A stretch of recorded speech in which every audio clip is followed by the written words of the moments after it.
જય શ્રી જય કૃષ્ણ. શ્રી કૃષ્ણ. બોલો વિપુલભાઈ, આજે તમે મને બોલાયા છે, કોઈ સ્પેશિયલ નવી વાત? આજે મારા ભાઈબંધોને જે મારા ભાઈબંધોએ હેલ્પ કરી છે એ બધાને એક્સપ્લોર કરવા છે.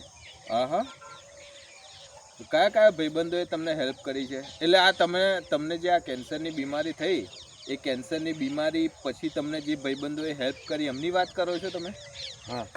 હા હા, એટલે આ બીમારી આશરે તમને કેટલા સમય પહેલાં થઈ? મને એકચ્યુઅલી 4 વર્ષ થયા. 4 વર્ષથી આ કેન્સરની બીમારી છે? હું જીવું છું. હા. અત્યાર સુધી જીવું છું મારા ભાઈબંધોની દયાથી ને મારા ભાઈબંધોની મહેનત. એ મહેનત કરે છે ને મને આપે છે એ બદલ ખૂબ ખૂબ આભાર. હું આજે બધાને એક્સપ્લોર કરવા માગું છું કે મને જેણે મદદ કરી છે એ બધાને એક્સપ્લોર કરવા માગું છું. એટલે કેવી રીતના મદદ કરી છે તમને? બધી રીતે, પૈસાથી માંડી બધી રીતે. તો આની શરૂઆત ક્યાંથી થઈ? મને મારી મેં સાંભળ્યું. પહેલી શરૂઆત છે ને મારા મારો એક ભાઈબંધ હતો, હું જ્યાં જોબ કરતો હતો. ક્યાં જોબ કરતા હતા તમે?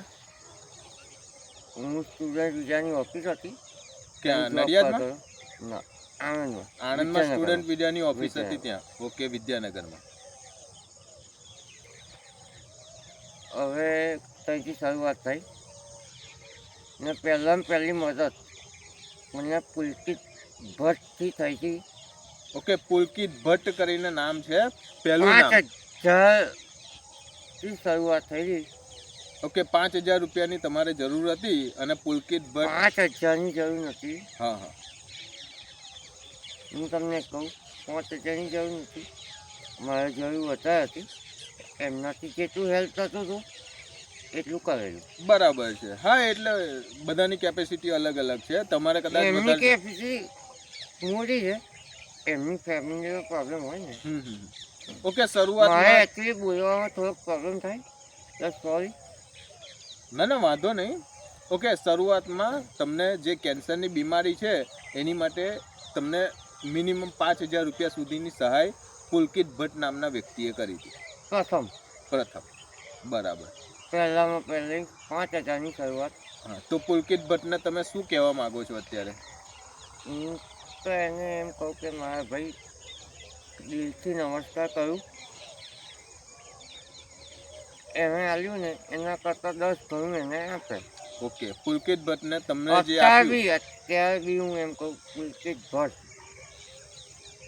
એ સોશિયલમાં જ છે, એ અત્યારે બી મને હેલ્પ કરે. બરાબર, હજુ બી તમારી સાથે જોડાયેલા છે. ચલો, ખૂબ જ સરસ વાત છે. ખૂબ જ સારા મિત્ર જ કહેવાય. એમનો તમે દિલથી આભાર માનો છો અને ખૂબ સારી વસ્તુ છે કે ભાઈ એમને તમે જે મદદ કરી છે, જેટલી એમની કેપેસિટી હતી એની કરતાં ભગવાન એમને 10 ગણું આપે. અત્યારે બી આપે એવું. અત્યારે બી જરૂર પડે તો બી મદદ કરે. મને કોઈ વાતને એક્સપ્લેન ના કરાય.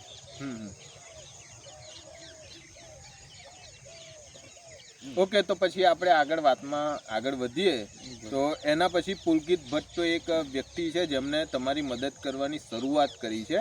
એના પછી બી ઘણા મિત્રો હશે કે જેમની મદદથી તમે અત્યાર સુધી બી જીવી શકો છો. 100%ની વાત કરી તમે.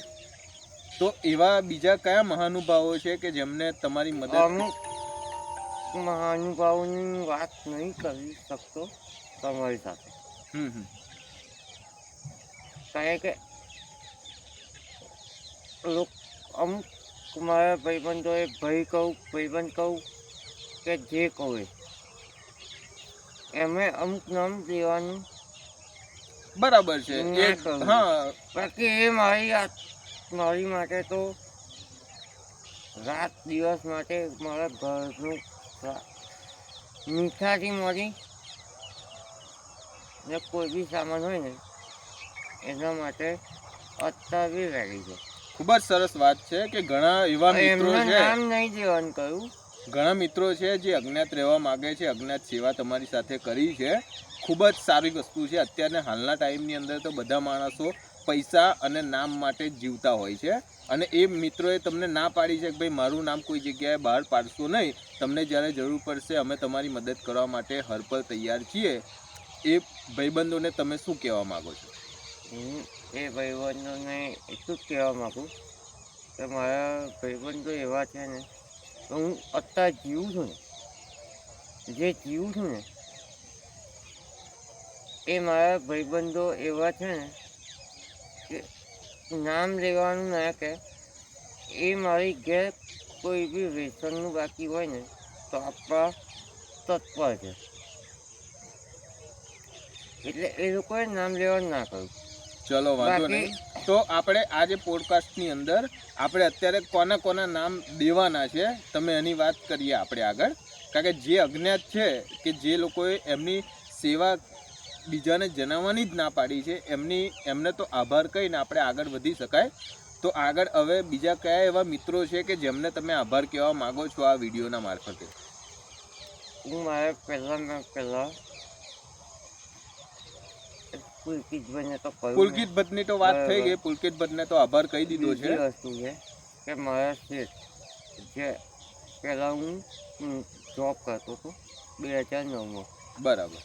રાજુભાઈ આશીષભાઈ રાજુભાઈ આશીષભાઈ આશીષભાઈ પટેલ. પટેલ. ઓકે, આ એમનું પૂરું નામ છે. હા, ઓકે, એ હું ત્યાં જોબ કરતો. એમણે મને થોડે કરીને 10 લાખ રૂપિયા આપ્યા. બરાબર છે. એમને દિલથી હું ધન્યવાદ કહેવા માંગુ. ઓકે ઓકે, બહુ જ સારી બસ. વસ્તુ છે. બીજી વસ્તુ મિતુલ પટેલ કરીને છે, ઓકે, મિતુલ પટેલ ક્યાંના છે? ચકલાસી. ચકલાસી. મિતુલ પટેલ ચકલાસીના છે. એ હાલ યુએસએ છે. બરાબર છે. આશીષ પટેલ, રાજુ પટેલ એ બી યુએસએ. ઓકે, બધા જ યુએસએમાં અત્યારે રહે છે, પણ ત્યાંથી તમારા સુધી મહેનત પહોંચી જાય છે એમની. દિલથી હેલ્પ કરીને બહુ મોટી વસ્તુ છે. હા, તો એમને તમે શું કહેવા માંગો છો અત્યારે? બસ હું એ જ કહું કે મારા ભાઈ અમારી સાથે રૂપિયા રહેજો. વસ્તુ મહત્વની નહીં, મદદ. તમે કેવું કહો, હું તમારી જો કામ કરું ને તમે મને હેલ્પ કરી, રૂપિયા મહત્વની વસ્તુ નહીં. અત્યારે જે હેલ્પ કરીને જે ખરાબ ટાઈમે એ બહુ મહત્વની વસ્તુ. તો એ આખી જિંદગી સુધી ભૂલાય નહીં. ના ભૂલાય, એ દિલથી લાગી રહે. તો હવે આગળ બીજું શું કહેવા માંગો છો આપણા ઓડિયન્સને? બસ બસ આવા લોકો રહે ને હું એમ કહું કે બધાને હેલ્પ કરો. તમારા કાન હોય ને તો કોઈને હેલ્પ કરો. ઓકે, એટલે તમારા સમાજ. કાન 15 રૂપિયા હોય ને તો તમે 3 રૂપિયા તો હેલ્પ કરી શકો ને. ઓકે, એટલે સમાજને તમે એ ઉદાહરણ આપવા માંગો છો કે જ્યારે બી કોઈ માણસ મુસીબતમાં છે, તમારી સાથે સાથે આવે છે, જોડાયેલા. તમારી જોડાયેલા સામે, હોય. હા, તમારી સામે આવે છે કે અને કહે છે કે ભાઈ હું અત્યારે મુસીબતમાં છું, તમારાથી બની શકે એટલી મદદ મને કરો, તો એ સમયે તમે તમારા પગ પાછા ના ઠેલવો, એ ભાઈને બને એટલી મદદ કરો. હા. ભવિષ્યમાં એ ભાઈ પાસેથી તમને નહીં મળે તો કુદરત તમને 10 ગણું આપી દેશે. તમે એ કહેવા ઉપરવાળો તો માંગો છે છો? જ. ઉપરવાળો છે, એમને આલે છે એટલે જ મને આલે છે મારા ભાઈ. ઉપરવાળો છે એટલે એમને આલે છે, મને આલે છે. એના કરતાં 10 ગણું 5 ગણું મળતું હશે. આપણે એવું નથી કે પોતાની ફેમિલીને મદદ કરો ને જે આપણાથી જોડાયેલા હોય એમને મદદ કરો, બીજું કંઈ નહીં. ઓકે, ને બીજી વસ્તુ કહું કે મને બીજો એક ભાવેશ પટેલ કરીને છે, અમારા ડભોનો છે, એ યુએસ, એને બી મદદ કરી. અને આ બધી જે મદદ છે એ તમને પૈસાની જ મદદ મળી છે કે બીજી કોઈ સહાય બી મળી છે? પૈસાથી એકચ્યુઅલી મારું ઓપરેશન થયું ને મમ્મી, હું ને મમ્મી બે એકલા હતા. હું હપકુતો તૂટી ગયો હતો. એ ટાઈમે મને ડિસ્ચાર્જ કરવાનું હતું ને તો કોઈ આવ્યું નથી. એ વખત મારું ઘર ખરું ને, હું જ્યાં ભાડે રહું છું ને પીજમાં, એમાં લાલાભાઈ ખરી ગયા છે. એમણે રાતે 2.5 લાખ રૂપિયા આલેલા. ઓકે 2.5 લાખ મૂકો તો તમને ડિસ્ચાર્જ કરવું. બરાબર. એ 2.5 લાખ ના આલું તો દરરોજના મારા 1500 રૂપિયા ચડે. ચડે. મારે ભાઈ 1 લાખ રૂપિયા લે. પછી આ બધી હેલ્પ આવવાની ચાલુ થઈ, પછી મેં આ ધીમે ધીમે દેવ ચૂકતે કરીને કરી. અત્યારે હાલમાં બધું જ દેવું પૂરું થઈ ગયું છે હજુ ભાઈબંધોની દેવું તો વાત છે, પણ ઘરના ખર્ચા હોય ને. ઓકે, એટલે મોટા ભાગનું જે દેવું છે એ તમારા જે મિત્રો છે બધા સગાવાલા જ એમની સગાવાલા નહીં કરતા. ઓકે, સગાવાલા નહીં, ઓનલી મિત્રો. ઓકે, સગાવાલાનો કોઈ સપોર્ટ નથી મળ્યો, ઓનલી મિત્રોનો જ મહેરબાની સપોર્ટ મળ્યો. સગાવાલાનું ના કહેતા. ઓકે ઓકે, સમજી ગયો, તમારી વેદના સમજી હું ગયો. મારા મિત્રોથી, મારા ભાઈબંધોથી ગુજરાતી કહું ને તો મારા ભાઈબંધોથી જ હું આજે જે છું ને. ઓકે, આપણું લોહીના, કહેવું છે ને, હા સમજી ગયો તો વાત. લોહીના મારા સંબંધો ભાઈબંધો. કામમાં નથી આયા, એટલા મિત્રો તમારા કામમાં આયા છે. સમજી ગયો વાત. સમજી ગયા? ઓકે, બોલો આગળ બીજું શું કહેવા માંગો છો?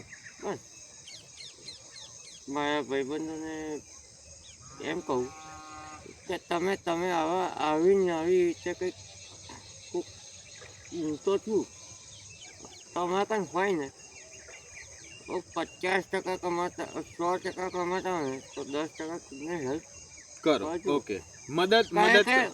ઉપરવાળો તો જોવે જ છે. હા, એ બધાને ખબર છે, ઉપરવાળો બેઠો જ છે, ઉપરવાળો જોવે જ છે. અત્યારે હાલમાં તમે 10% તમને 100% આલે છે. આજે હું તમારું કંઈક ખરાબ કરીશ ને, 10 રૂપિયા તમારા કંઈક લઈ જઈશ ને તો મારે 100 રૂપિયા ભોગવવાના જ છે. 100%ની વાત છે. ઉપર હું તમારા જો કંઈક ખરાબ કરીશ, ઉપર તો જોવે છે હા, કે હું તમારા 10 લઈ ગયો, હું તમારે જો ખોટું બોલું, ઉપર કંઈ છુપાય? ના છોકરા. મેઇન વસ્તુ એ છે. ઓકે, તો આપણે પોડકાસ્ટ હવે ક્લોઝ કરીએ. તો ઓડિયન્સને આપણે એટલું તમે કહેવા માંગો છો કે ભાઈ તમારા મિત્રોએ અત્યાર સુધી હેલ્પ કરી છે, એના બદલામાં તમે આવીને આવી હેલ્પ કરતા રહેજો આગળ, કરતા રહેજો. અને હું એમનો હજુ એમ આભાર કહું. માનો છો. હજુ એમ કહું કે હજુ તમે આટલા જ ભાઈબંધોને એક્સપ્લોર કરે છે, હજુ હું બીજા ભાઈબંધોને એક્સપ્લોર કરીશ. મારા ઓકે, બધા બહુ હજુ ના. ભાઈબંધો છે. ઓકે, હજુ નામ બાકી છે. આ પોડકાસ્ટની અંદર જેટલા ભાઈબંધોના નામ એક્સપ્લોર કર્યા છે, બીજા પોડકાસ્ટની અંદર થોડાક વધશે. હજુ હું કહું છું કે હજુ મારા એટલા ભાઈબંધો છે ને, હું દિલથી કહું કે મારા મમ્મી કામ કરે, રસોઈ કરે. એ કેવું કે એના લોકો આવે ને 2 મહિનાનો ટાઈમ હોય, એ વખત રસોઈ કરવાનો ટાઈમ મળે તો રસોઈ કરે. બાકી મમ્મી બીજું કોઈ કામ, મમ્મીની ઉંમર 70 વર્ષ થઈ ગઈ, બરાબર, એટલે હવે એનાથી કામ થાય એવું નહીં. પણ આ તો ઘરના સંબંધ છે ને એટલે રસોઈ કરે. કરે. ઓકે, વાંધો નહીં. આપણો પોડકાસ્ટ હવે લાંબો થઈ ગયો છે, વધારે પોડકાસ્ટ હવે આગળ વધારી ઓકે. શકાય એમ નથી. તો અત્યારે Next time, આપણે પોડકાસ્ટ, હા આપણે અત્યારે, સ્ટાર્ટ આવશે આપણો. ઓકે, તો અત્યારે આ ખાલી part એક છે, ઓકે, બીજો પાર્ટ કરીશું. અત્યારે ખાલી તમારા મિત્રોને એટલું કહેવા માંગીએ છીએ કે ભાઈ તમે અત્યાર સુધી જે હેલ્પ કરી છે એના બદલામાં વિપુલભાઈ તમારો આભાર માને છે. આવીને આવી દિલથી. મદદ કરતા રહેજો, અને દિલથી જય શ્રી આભાર કૃષ્ણ. માનું. જય શ્રી કૃષ્ણ.